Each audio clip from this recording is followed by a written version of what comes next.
hommage au numéro 1 de la CFDT qui s'apprête à tirer sa révérence. Laurent Berger l'annonce en effet dans le journal Le Monde. Il quittera ses fonctions de secrétaire général du premier syndicat de France le 21 juin. Il précise bien que ce n'est ni un coup de tête, ni un choix dicté par l'actualité, Barthélémy Philippe. Oui, c'est en fait une décision mûrie de longue date. À la tête du syndicat réformiste depuis 2012, Laurent Berger devait passer la main en juin dernier lors du dernier congrès de la CFDT. Mais le calendrier politique au beau milieu des élections législatives l'avait convaincu de prolonger un peu l'aventure, notamment pour lutter contre le Rassemblement national, l'un de ses combats. En revanche, il avait averti qu'il n'irait pas au bout de ce mandat. Il cédera donc son siège le 21 juin. Alors certes, l'intersyndicale n'a pas fait plier le gouvernement sur les retraites, mais Laurent Berger part avec les honneurs. C'est sous sa direction que la CFDT est devenue le premier syndicat du pays devant la CGT.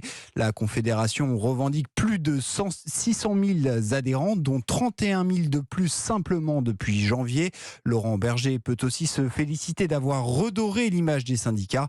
Pour le remplacer, il a proposé de nommer l'actuelle secrétaire générale adjointe de la CFDT, Marie-Lise Léon, après l'élection surprise de Sophie Binet à la CGT. Les deux principaux syndicats français pourraient donc bientôt être dirigés par des femmes.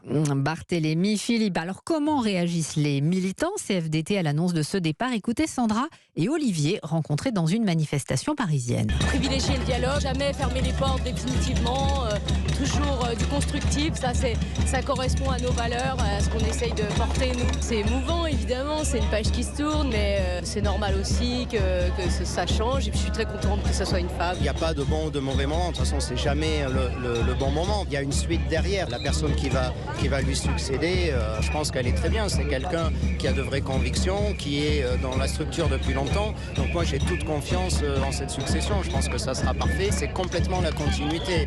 Des propos recueillis par Geoffrey Branger.